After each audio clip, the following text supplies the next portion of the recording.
guys, welcome back to my channel. Today we're doing another workout video. You guys have been loving these videos, so I said let's keep going. Today we have a full body workout and I am so excited for you guys because this one is killer. And I know we always say that, but like it kind of is. I could not move my body after I finish this workout. Before we begin, if you're enjoying these videos, please make sure to give it a thumbs up as it really does help my channel, and make sure to hit that subscribe button so you never miss a video with me again. Without further ado, let's jump right into this workout. Okay, so before we get into the entire workout, I did want to mention that I did this workout in a superset or compound set form. Now, a superset is when you do an exercise back to back, whereas a compound set is when you do an exercise back to back, however, it's of the same muscle group. So for example, this first compound set, I did thrusters, superset with a lunge. Let's talk about this thruster. The thruster is just a squat in a front rack position, and then on the way up, I am thrusting, which means just doing a press up. And what you want to focus on here is having the weight on your heels, keeping that core nice and tight, and keeping that chest as tall as possible. Now we moved on to a front foot elevated reverse lunge. And what I did here is I just stacked 2 plates to kind of create that elevation on the front foot. And then I dropped one weight and I'm holding the weight that I kept on my opposite arm. One thing I want to mention with this reverse lunge is you see how I'm kind of hinged forward a little bit? What that's doing is putting emphasis on my glute. While you will feel this on your quads if you hinge forward like that, like I did, you will feel it in your glute like there's no tomorrow. So next time you're lunging, just try to hinge forward just a slight bit, keeping that spine nice and straight, and I promise you will feel it in your glute. Now, control the movement, try to not speed through it, and just focus on that mind-muscle connection here.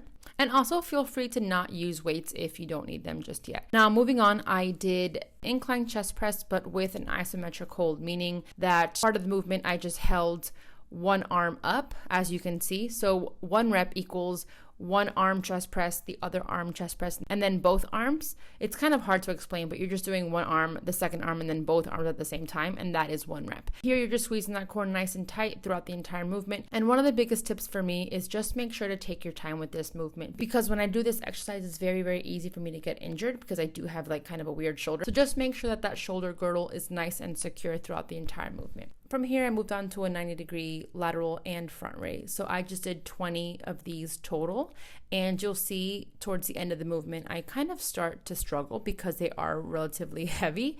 I did go up in weight. One tip that I want to give you is just think of your elbows coming up towards the ceiling, or even your pinkies. When you do that, you'll put much more emphasis on those delts. Moving on, I went ahead and did narrow grip lat pull down. Same thing with a wide grip lat pull down. You want to make sure that the scapulas are in place before you begin the movement. And I do kind of lean back just a little bit here to avoid any swinging. You want to control the movement, the entire movement from start to finish, and try to not speed through it. I know that when we do movements like this, we kind of just want to speed through it, but take your time and focus on that mind-muscle connection again. From there, I went ahead and did a seated isometric row. And same thing as the chest press, I rode a single arm, then my other arm, and then both, and that equals a rep. I did do 8 reps of this.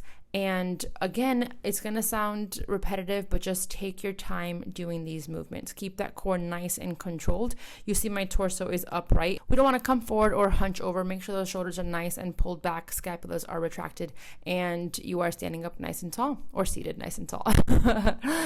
From here, I moved on to my last superset, and that was just biceps and triceps, and I chose the cable curl with a rope. And so I love the rope because I really do feel it in my biceps a little bit more. One thing I will say again is just make sure that you're controlling the movement here. It's very easy to just speed through it and lose all control. So again, just control it. Shoulders are pulled back, core is nice and tight. And on that last rep, I released slowly because I really wanted to emphasize that negative and just burn out the bicep. And then lastly, with that superset, I did a tricep extension. I just chose a cable. Once again, I just chose a different bar. I really do like this bar because it kind of moves with you and it prevents your wrist from bending all weird and just put a lot of pressure on that wrist. And then same thing here. Once you get to that final point of that movement, make sure that you're holding for about a second and really squeezing the triceps so you get the full effect of the actual movement. And then I also did the same thing as the bicep curl. I released slowly on my last rep just so that I could really burn out that tricep. And then I finished with core. So with the core workout, I just did one exercise and I just added some weights overhead just to make me stabilize my core even more. That is what the dumbbells overhead is doing. Just pick a weight that's relatively heavy. I'm doing 15 pounds on each arm here. And then I just went ahead and did leg raises. Make sure that your back is touching the floor and you're not swinging your legs crazily. So you see that I am controlling them. If having straight legs is too hard or too difficult right now or too challenging, feel free to bend them and then use your feet as like a marker. If you just touch your toes on that mat and then go right back up, that's a great way to start as well. But if you can challenge yourself, just straighten those legs. But that is all I have for you. I hope you enjoyed the workout. Hello friends, typically I close out the workout with me talking after, but I just wanted to let you guys know that this is no joke.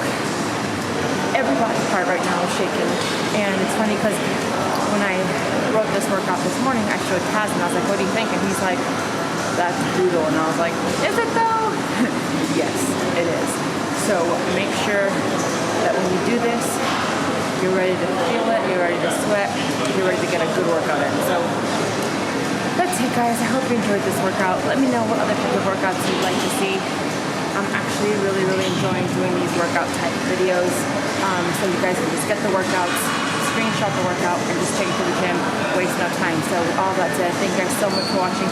Please make sure to give this video a thumbs up if you enjoyed it. Subscribe if you haven't already, and I'll see you guys in the next one. Mwah.